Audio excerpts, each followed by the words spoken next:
नमस्कार मोदी जी। आज बात आपसे।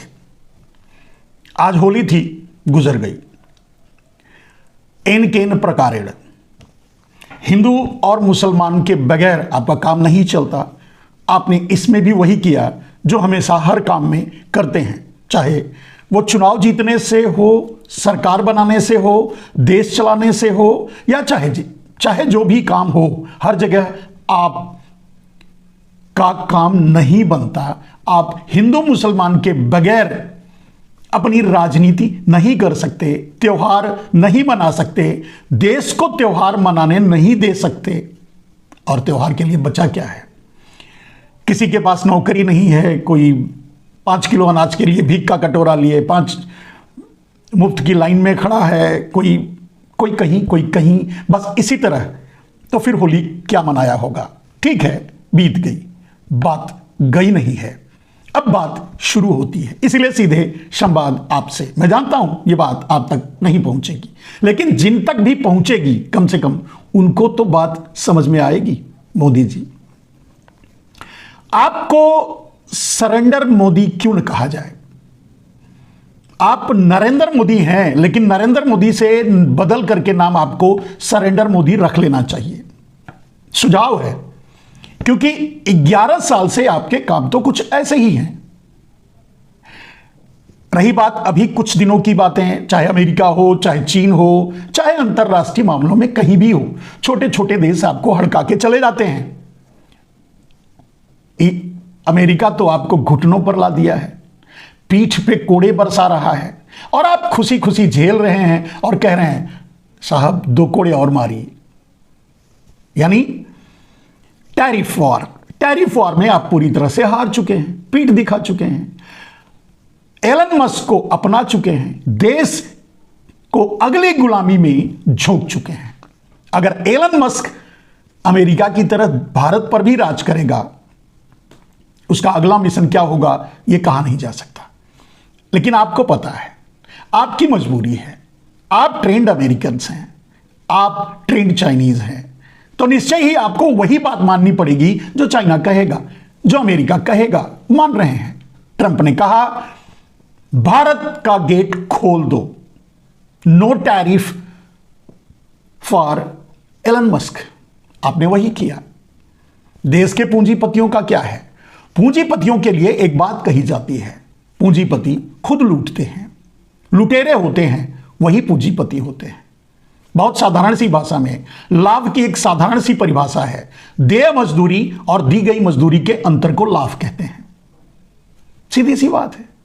और लाभ जब इतना बड़ा बड़ा लोगों के पास इकट्ठा होता है तो निश्चय ही वो मजदूरी की लूट होती है, सर्वहारा की लूट होती है, आम आदमी की जेब काटी हुई होती है। वही पैसा या फिर किसी तरह से भी पूरा देश अपने लिए इकट्ठा करके बैंकों में या दूसरी जगह रखता है, उसे आपके जरिए आपको दलाल बनाकर ले लेता है, वही है पूंजीपति। तो देसी पूंजीपति देश लूटते हैं, लुटेरे ही होते हैं, इसमें कोई दो राय नहीं। लेकिन देसी पूंजीपति लूटने का वो भी अवसर नहीं चूकते जो विदेशी पूंजीपति जब हावी होने लगते हैं। जैसे आपने एलन मस्क से समझौता कर लिया, तो अंबानी ने और मित्तल ने, दोनों ने एलन मस्क से समझौता कर लिया। यह तो एक मामला हो गया। टेस्ला की कारें हैं, महिंद्रा समझौता कर लेगा। उसके और प्रोजेक्ट हैं, अडानी समझौता कर लेगा। कहने का मतलब यह है मेरे दोस्त, आम आदमी से ना ही कहें तो ठीक है, आपसे ही कहें नरेंद्र मोदी जी, कि आप देश लुटवाने के लिए पूरी तरह तैयार हैं, सरेंडर हो चुके हैं। तो आपको नरेंद्र मोदी ना कह करके सरेंडर मोदी क्यों न कहा जाए? कुछ और बातें। नरेंद्र मोदी प्रधानमंत्री बने बड़े लंबी लंबी फेंक करके, अमेरिका और चीन की सहायता से, उनके पैसे से, उनकी ट्रेनिंग से, उनके सहयोग से, उनकी टेक्नोलॉजी से, उनकी धोखाधड़ी से, चलिए बन गए। आपने वादा किया था काला धन लाएंगे, सबको 15-20 लाख देंगे, आपने सरेंडर कर दिया। सरेंडर आपने इसलिए किया क्योंकि वो काला धन दबा करके अडानी को देना था। अडानी को दे करके उसी पैसे को भारत ला करके भारत के सारे संसाधनों को या भारत की पूरी इंफ्रास्ट्रक्चर को, जैसा कि दुनिया देख रही है, भारत भी देख रहा है, रेल हो, भेल हो, रोड हो, पोर्ट हो, बिजली हो, पानी हो, सब कुछ खरीद करके आपने अडानी के हवाले कर दिया। सारे गवर्नमेंट इंस्टीट्यूशन हो या जहां भी पैसे जैसे भी मिले सब झोंक दिया अडानी के लिए, अडानी को दे दिया। चलिए इसके बारे में भी आगे कुछ सवाल आपसे पूछेंगे, लेकिन काले धन को आपने दबा दिया अडानी के लिए, ठीक है, काले धन पर आपने सरेंडर कर दिया। आपने बोला जुमला है, ठीक है, तो सरेंडर मोदी क्यों ना कहा जाए। रोजगार देने की बात की थी आपने, 2 करोड़ रोजगार हर साल देने की बात की थी। 2 करोड़ लोगों का रोजगार आपने छीन लिया, सरेंडर कर दिया अडानी के सामने, दूसरी विदेशी कंपनियों के सामने, क्योंकि उत्पादन बंद करना था, इंफ्रास्ट्रक्चर खत्म करना था और उन्हीं से लोगों को नौकरियां मिलनी थी। सो मिल ही नहीं सकती, क्योंकि आपने तो सब कुछ खत्म कर दिया, सारा एसएमई बेच दिया, खत्म कर दिया, सारे पीएसयूज बेच दिए, सारे गवर्नमेंट ऑर्गेनाइजेशंस बेच दिए, मंडियां बेच दी, सब कुछ एफसीआई बेच दी, सब बेच दिया। जहां सबसे ज्यादा सृजन होता था नौकरी की, रेल बेच दी, तो नौकरी के लिए जगह ही नहीं बची। आपने सरेंडर कर दिया दुनिया के पूंजीपतियों के सामने और अडानी के सामने। आपने पेट्रोल डीजल का दाम कम करने की बात की थी, आते ही आपने सरेंडर कर दिया, 3 गुना दाम हो गया, 100 के पार पहुंच गया। आप कुछ नहीं कर पाए, आपने हाथ खड़े कर दिया, आपने हाथ जोड़ लिया, आपने नाक रगड़ लिया, सर पकड़ लिया।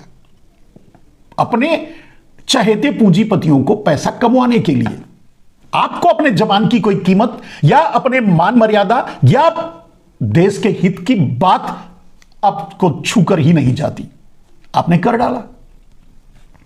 गंगा की सफाई की बात, लोगों को धोखा देने वाला जो ठग्स ऑफ गुजरात का ये फेमस स्लोगन्स है, कैसे लूटा जाए, वैसे आपको पता ही होगा कि ठग्स ऑफ गुजरात इस समय पूरी दुनिया में फेमस हैं, जाने जाते हैं। इस पर भी थोड़ा आगे और बताएंगे। तो ठग्स ऑफ गुजरात, गंगा की सफाई, गटर बना दिया गंगा को, और सफाई की तो बात ही छोड़ दीजिए, मार डाला एक बेचारे को, मर गया अनशन करते करते, पूछने तक नहीं गए, सरेंडर कर दिया आपने। मेक इन इंडिया की बात की थी, आज असेंबल इन इंडिया बना दिया भारत को। क्यों? चीन के पूंजीपतियों के सामने, अमेरिका के पूंजीपतियों के सामने। उत्पादन आपको रोकना था, आयात करके देश को चलाना था, सो चला रहे हैं। फायदा अडानी अंबानी को मिल रहा, आयात करके असेंबल करके बेच रहे हैं, फायदा उनका 2 से 3 गुना हो गया, तीसरे नंबर पे पहुंच रहे हैं। सब कुछ उनके लिए सब कुछ है, आम आदमी मरेगा, मर रहा है, लुट रहा है। सरेंडर कर दिया आपने पूंजीपतियों के सामने, मेक इन इंडिया को असेंबल इंडिया बना के छोड़ दिया। फिर आपको सरेंडर मोदी क्यों ना कहा जाए। नरेंद्र मोदी कैसे हुए आप? 2022 तक सबको पक्का मकान देने वाले थे। अडानी का पेट भरने से आपको टाइम मिलेगा तब तो किसी को पक्का मकान दोगे। उनके मकान तक छीन लिए बुलडोजर चलवा करके अपने राज्यों में जहां आपकी सरकारें हैं। पक्का मकान क्या दोगे? आज भी लोग पत्ते के मतलब पेड़ के नीचे रह रहे हैं, रोड के साइड में रह रहे हैं। जिस दशा में रह रहे हैं आप देख रहे हो, आपको पता है। थोड़ी तो शर्म करो। लेकिन शर्म कहां से करोगे? वो तो बेच खाए हो, वो तो आपके डीएनए में ही नहीं है। मतलब सरेंडर कर दिया आपने। किसानों की आय दोगुनी करने की बात करके आए थे, क्या किया आपने? किसानों की जमीन ही छीन लो, दोगुनी करने का नाम ही नहीं लेंगे। आज तक बेचारे रो रहे हैं। ढिल्लनवाल अभी भी आमरण अनशन पर बैठे हैं, पता नहीं जिंदा है या कि निकल गए। कोई चिंता नहीं। 13 महीने किसान सड़क पर बैठे रहे, 750 मारे गए, शहीद हुए। शहीद मानने के लिए तैयार नहीं, श्रद्धांजलि तक नहीं देने दी संसद में। क्रूरता की सारी हदें, इतिहास में ऐसा कोई क्रूर नहीं हुआ जो मरने वालों को श्रद्धांजलि तक ना देने दे। आपने किया ये कमाल। ये सब कुछ आप ही कर सकते हैं। कीले ठोक दी, गोलियां ठोक दी, बुलडोजर लगा दिए, बोल्डर लगा दिए, रोड खोद दिया। नहीं आने देंगे दिल्ली तो नहीं आने दिया। बाद में धोखा दे दिया, झूठ बोल करके उन्हें उनके घर भेज दिया, हाथ में कुछ नहीं मिला। तो सरेंडर किया आपने अडानी के सामने। अडानी को फायदा पहुंचाना चाहते थे। काला धन जो अडानी को दिए हो, वो खेती में लगाना चाहते थे। उसके लिए आप चाहते थे कि 3 किसान बिल के जरिए किसानों की जमीन छीन ली जाए। अडानी खेती करेगा, कॉर्पोरेट फार्मिंग, लोग मजदूरी करेंगे जो उसके मालिक थे, चाय बगान की तरह। खैर, आपने सरेंडर कर दिया अडानी के साथ। अडानी के सामने क्या बोलूं, सरेंडर करना वो तो आपका अपना है, सब कुछ अडानी ग्रुप ही आपका अपना है। नोटबंदी, न जाने कितने झूठ, कितनी मक्कारियां, कितने वादे बोलकर ये खत्म हो जाएगा, नकली नोट खत्म हो जाएगा, आतंकवाद रुक जाएगा, कुछ नहीं हुआ, सब बदस्तूर जारी है। हां, अब सिर्फ गुजरात में नकली नोट छपता है, यह हो सकता है। अडानी नोट छापता होगा, यह हो सकता है, और वहीं से बटता होगा। जारी तो है, आपको भी पता है, और सब लूटा हुआ माल, सारे नोट आरबीआई में वापस आ गए। तो कालाधन गया कहां? 5 लाख करोड़ का कालाधन 50-50 करके 2.5 लाख करोड़ आपने कमाया, अडानी को दिया, सरेंडर कर दिया आपने। तो फिर आपको नरेंद्र मोदी क्यों कहे? मोदी जी, बुलेट ट्रेन का वादा किया था, वो नहीं कर पाएंगे, आपसे नहीं होगा। अब वादे आगे बढ़ाते जाइए, बढ़ाते जाइए, बढ़ाते जाइए, वैसे भी आप जानते हैं। अब उसके आगे क्या बोलूं। रही बात, चुल्लू भर पानी आपको मिलेगा नहीं, और आपको शर्म है नहीं, इस्तीफा आप देंगे नहीं। देखें होता क्या है। लेकिन यह तो सच है कि आपने सरेंडर कर दिया, अपने वादों से ही, अपने आप से ही नहीं लड़ पाए, अपने काम से ही नहीं न्याय कर पाए। 2022 5 ट्रिलियन इकोनॉमी बनाने का वादा किया था। शायद आपको पता नहीं होगा, नरेंद्र मोदी जी 200 लाख करोड़ से भी ज्यादा भारत पर कर्ज हो गया है। और 5 ट्रिलियन इकोनॉमी आप कैसे बनाओगे जब 70% आयात चाइना से करके देश चलाओगे? जब एलन मस्क को भारत बुलाओगे, अमेरिका के सामने साष्टांग दंडवत उसके चरणों में गिर जाओगे, तो कहां से कर पाओगे? सरेंडर कर दिया, बेइज्जत किया, खूब बेइज्जत किया, खूब ठोका आपको ट्रंप ने, जिसे जबरदस्ती गले लगाया करते थे, लगाया क्या करोगे? ऐसा किया उसने कि कहीं मुंह दिखाने लायक नहीं रह गए। अगर गोदी मीडिया आपके साथ नहीं होती तो आप एक दिन भी प्रधानमंत्री की कुर्सी पर बैठे नहीं रह सकते, बेशर्मी के बावजूद भी। भले ही आपका डीएनए जो भी हो, उसके बावजूद भी देश आपको मजबूर कर देता अगर ये मीडिया, ये ब्यूरोक्रेसी, ये ईडी, ये सीबीआई सबको गोदी नहीं बनाए होते। चुनाव आयोग सहित भ्रष्टाचार जिसका सबसे ज्यादा जिक्र किया था आपने चुनाव से पहले, हम भी साथ में थे, खूब मजे ले रहे थे लोगों का, खूब बेवकूफ बना रहे थे लोगों को, भ्रष्टाचार की बात कर रहे थे। भ्रष्टाचार का इन 11 सालों में नेशनलाइजेशन हुआ है। अगर आपने सब कुछ प्राइवेटाइजेशन किया नरेंद्र मोदी जी, लेकिन एक बात, एक काम, एक चीज, वो है भ्रष्टाचार, उसका राष्ट्रीयकरण किया आपने। मतलब सिर्फ आप भ्रष्टाचार करेंगे, शाह भ्रष्टाचार करेंगे, आपका कैबिनेट भ्रष्टाचार करेगा, सरकार भ्रष्टाचार करेगी, किसी को भ्रष्टाचार करने नहीं दिया जाएगा, चाहे अपने हो चाहे बेगाने। आप जम के खाओगे, अडानी को जम के खिलाओगे। कुछ चोर गुजराती जो आपके साथ हैं, सारे तो बेचारे डांकी बन चुके हैं, अमेरिका में लतियाए जा रहे हैं, मारे जा रहे हैं। अब उनका दर्द तो कौन सुने, उनको छोड़ दीजिए। लेकिन जो चोर गुजराती हैं आपके साथ, वो ऐस कर रहे हैं और सब कुछ उनके लिए है और वही खा रहे हैं।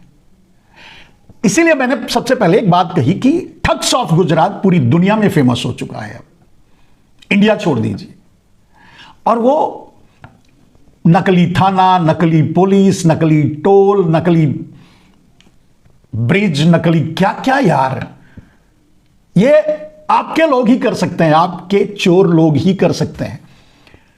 सीधे पीएमओ में पहुंच गए अधिकारी बनकर, पूरे देश में घूम रहा है, ठगों की बहार आ गई है, मजे ले रहे हैं, ऐश कर रहे हैं।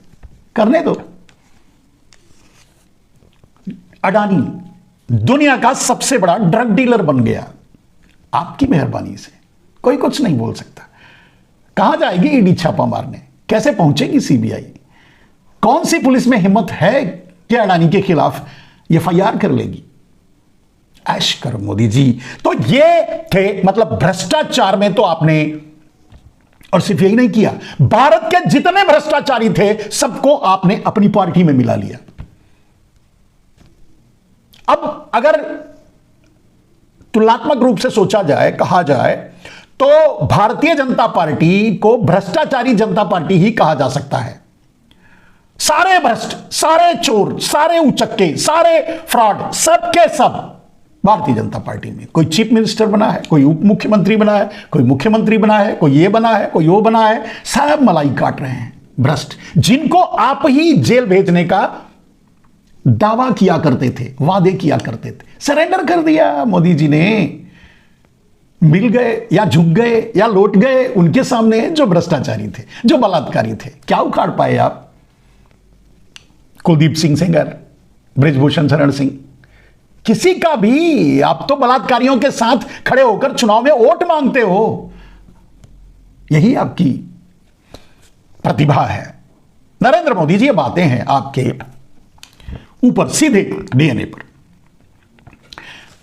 पूरे देश में आपने हिंदू मुसलमान तो कर दिया, हिंदू मुसलमान फैला दिया। हिंदू मुसलमान के बगैर आपकी राजनीति नहीं होती, नहीं चलती। मुसलमानों को निशाना बनाना आपकी प्रमुख राजनीति है। लेकिन कुछ सवाल खड़े होते हैं। 20% से ज्यादा मुसलमानों की आबादी है। मेरे कुछ सवाल हैं।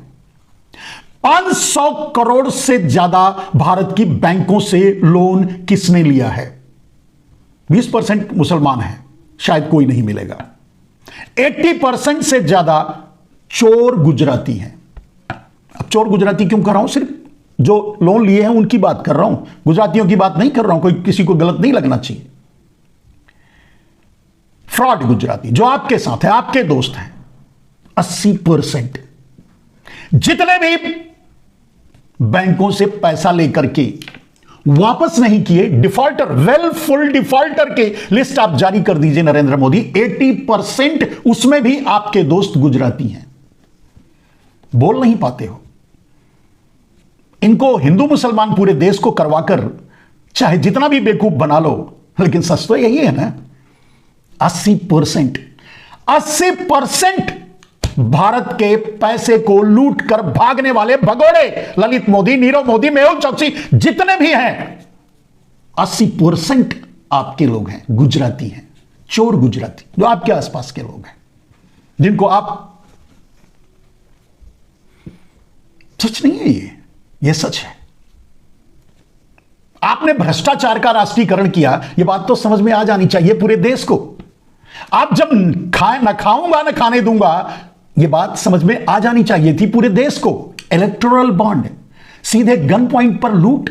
अब इससे बड़ा खाने और खिलाने का कौन सा तरीका आप इजाद करोगे? मैंने कहा नेशनलाइजेशन। यह नेशनलाइजेशन का 1 चैप्टर 1 लॉ था, जिसके जरिए आप पूरे देश में डकैतियां डाल रहे थे, लूट रहे थे लोगों को। Electoral bond. मोदी जी, यह तो हुआ वर्तमान में जो लूट, ठग्स ऑफ गुजरात के किंग बनने का। लेकिन और इतिहास को जब खंगालते हैं, इतिहास को जब टटोलते हैं, सरदार पटेल और महात्मा गांधी एक ऐसे शख्स थे जिन्हें पूजा जा सकता है। लेकिन यह सत्य है कि वो क्रांतिकारी नहीं थे। वो क्रांतिकारी नहीं थे। मैं क्रांतिकारियों की बात कर रहा हूं, मैं भगत सिंह की बात कर रहा हूं, मैं चंद्रशेखर आजाद की बात कर रहा हूं, मैं अशफाक उल्लाह खां की बात कर रहा हूं, मैं उन लोगों की बात कर रहा हूं जो देश के लिए लड़ते लड़ते शहीद हो गए या फांसी पर चढ़ गए। ये दोनों उनमें से नहीं है। बहुत बड़ा योगदान है इनका देश के लिए, आजादी के लिए भी, लेकिन क्रांतिकारी नहीं थे। यह तो सच है। किसी भी एक क्रांतिकारी का नाम बताइए जिनकी हाइट्स या जिनको लोग इस तरह जानते हो, जैसे अशफाक उल्लाह खां को जानते हैं, जैसे भगत सिंह, चंद्रशेखर आजाद को जानते हैं, या और दूसरे पूरे देश के कोने कोने से, यहां तक कि कराची, तब बंटवारा नहीं हुआ था, पाकिस्तान, बलूचिस्तान, कराची वगैरह वगैरह जितने भी जो भी लड़ रहे थे अंग्रेजों से, उनमें सारे क्रांतिकारी, सभी मजहब के लोग सामने आ रहे थे। लेकिन आपके लोग नहीं आए कभी, क्योंकि आपके लोगों ने ही अंग्रेजों को बुलाया था, भारत को गुलाम बनवाया था, मिलकर लूटा था और लुटवाया था। एक भी नाम बताइए नरेंद्र मोदी जी जो शहीद हुआ हो। मैंने आपके मुंह से भी इतने दिनों से कभी नहीं सुना गर्व से कि कोई शहीद हुआ था, फांसी पे चढ़ा था, गोलियों से शहीद हुआ था अंग्रेजों की। आपके नाम से भी नहीं सुना है, आपके मुंह से भी नहीं सुना है। प्रमाण तो सबसे बड़ा यही है। यह थी इतिहास की बात। आज वर्तमान में नरेंद्र मोदी, देश के कोने कोने के बॉर्डरों से लोग शहीद होते हैं, हमारे जवान जिनको आप अग्निवीर बना दिया, 5 साल का वॉचमैन शहीद हो रहे हैं। उनमें से कोई एक नाम बताइए, मोदी, शाह, पारेख, मेहता, नाम बताइए। यह गर्व आपको हासिल नहीं होगा, क्योंकि आप उनमें से हो नहीं। आप तो उनमें से हो, उन 80% लोगों में जो देश को लूटकर भागे हैं, या देश को वेलफुल डिफॉल्टर करके देश का सत्यानाश किए हैं, या आज भी देश को लूट रहे हैं, या कहीं ना कहीं किसी न किसी माध्यम से देश को ठग रहे हैं। Thugs of Gujarat. सोच के देखिए नरेंद्र मोदी जी, ये सही है या गलत? नाम लीजिए मुसलमानों का, मुसलमानों पर निशाना लगाइए, मुसलमानों पर की राजनीति कीजिए, उनको बदनाम कीजिए, लेकिन बताइए अपने आप को, अपनी पीढ़ियों को, अपने कोई एक नाम बता दीजिए इतिहास में भारत को आजाद कराने के लिए कहीं कोई लड़ा हो, शहीद हुआ हो, या आज भारत के किसी सीमा पर कभी कोई शहीद मैंने नहीं देखा। अगर मेरे दिमाग से, मेरी आंख से, समाचारों से चूक गई हो, तब गोदी मीडिया नहीं थी जो नहीं दिखाएगी, दिखाती थी। मैंने कभी नहीं सुना। और आपने, मैंने कहा, मैंने आपको ही आधार बनाकर आपसे सवाल किया है, क्या ये बातें सच हैं? अगर सच हैं तो आपको सरेंडर मोदी क्यों न कहा जाए? और अगर ये बातें सच हैं तो बड़ी खतरनाक है। और अगर ये बातें सच हैं तो सामने दिख रही हैं। एक सनकी पागल अमेरिकन के सामने सरेंडर कर देते हो नरेंद्र मोदी जी। बोल नहीं पाते, आप चुप हो जाते हो। पूरा देश आपके साथ खड़ा है इस मुद्दे पर, लेकिन आप सांस तक नहीं ले पा रहे हो, क्योंकि आप प्लांटेड हो अमेरिका और चीन के। चलिए, इस देश आप जानते हैं जो आपसे कहा जा रहा है, लेकिन यह देश यूं ही है। न जाने कब समझेगा, न जाने कब अपने बच्चों को आपकी नफरत के जहर से बचाएगा, न जाने कब आपसे पूछेगा ये 5 किलो अनाज का भीख का कटोरा मेरे हाथ से कब जाएगा। न जाने कब पूछेगा, लेकिन जब भी पूछेगा नरेंद्र मोदी जी, भारत के कोने कोने 1 इंच पर आपको शरण नहीं मिलेगी, भाग जाओगे।